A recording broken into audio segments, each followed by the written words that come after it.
Okay guys, sorry my last video stopped recording. This is mob plot for whoever doesn't know. I just made a mob spawner. Let me turn it back off peaceful where I was building it. Okay.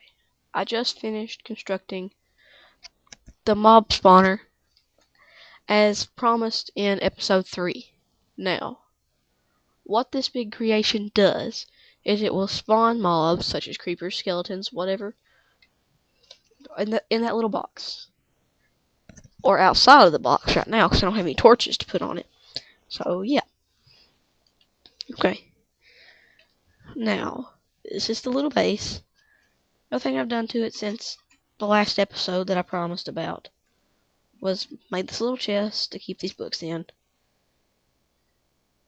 and tried to get more iron, which didn't end up so well.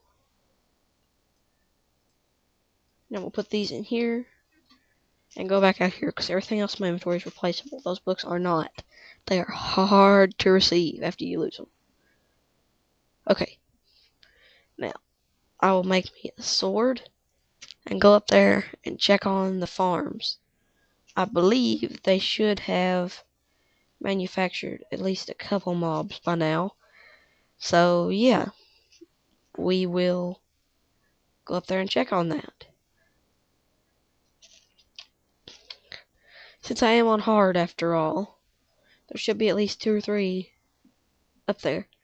But I want to make sure it's working and not affected by the sunlight. This is the only way that I build mob farms. Yeah, there's a creeper in there. 2 creepers, actually.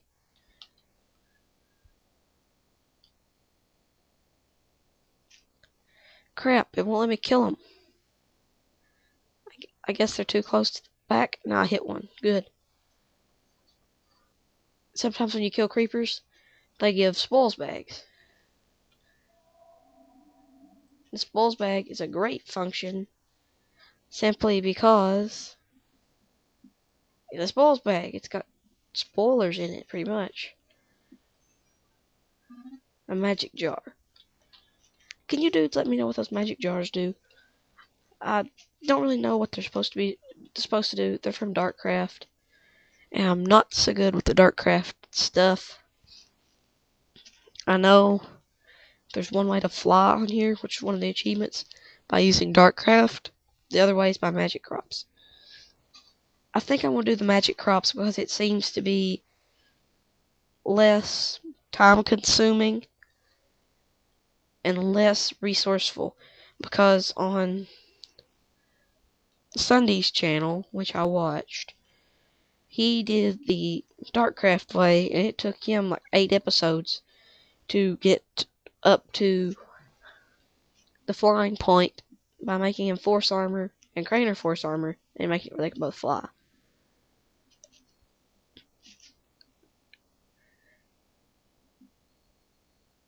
I don't think I'm going to try it that way. I think I'm going to try it Bacon Donuts way and do it by magic crops.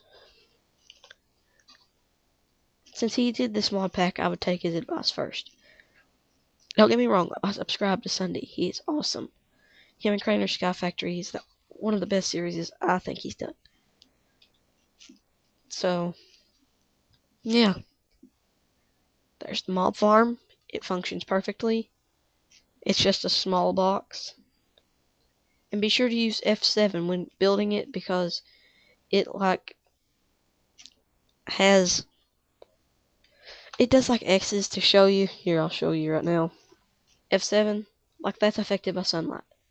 And if it was red, then it would not be affected by sunlight. So that's an area a mob could spawn in on my base.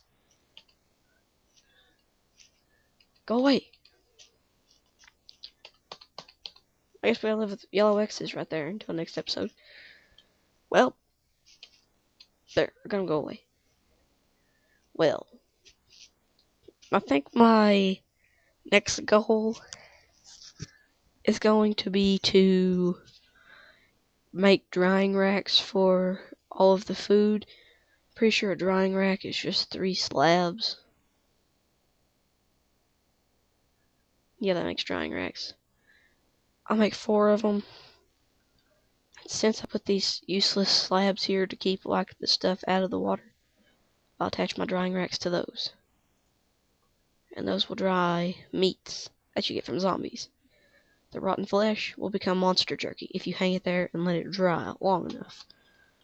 Now, off to the mob spawner, where, oh, yes, there's a zombie in there. If he gives me some rotten flesh, and skeletons too, I love skeletons, because they drop the best loot. They're usually the ones to drop the spoils bags.